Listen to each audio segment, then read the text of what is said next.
Hi, everybody. It's Craig out there in the old sports cabin on this Thursday.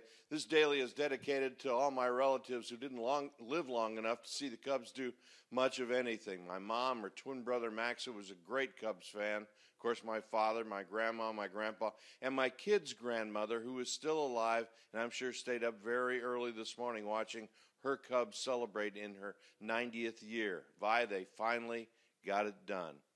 And, of course, it's for all my pals and all of us, really, who labored all these years hoping the team would do something and rooting for guys like Hank Sauer and Harry Cheney, Bill the Whip Serena, Handsome Ransom Jackson, Hank Sauer. I mean, those guys were there forever and really didn't accomplish much of anything. And, of course, there's always Ron Santo, Billy Williams, and, of course, Ernie Banks. I picked up a buddy in 1970 who had just finished his second tour in Vietnam. He wanted to go straight to Wrigley Field. We did, and of course the Cubs were horrible that day, but it didn't matter.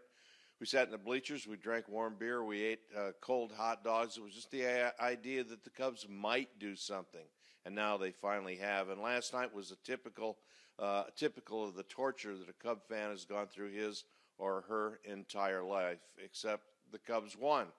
And in a way, the Indians became the Cubs the way it ended. So now that they've finally done it, will it ever happen again? Oh, sure. Now my quest is Astros versus the Cubs in the World Series.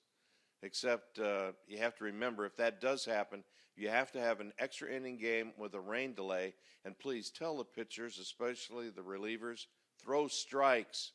This is Craig Roberts on Click 2 Houston.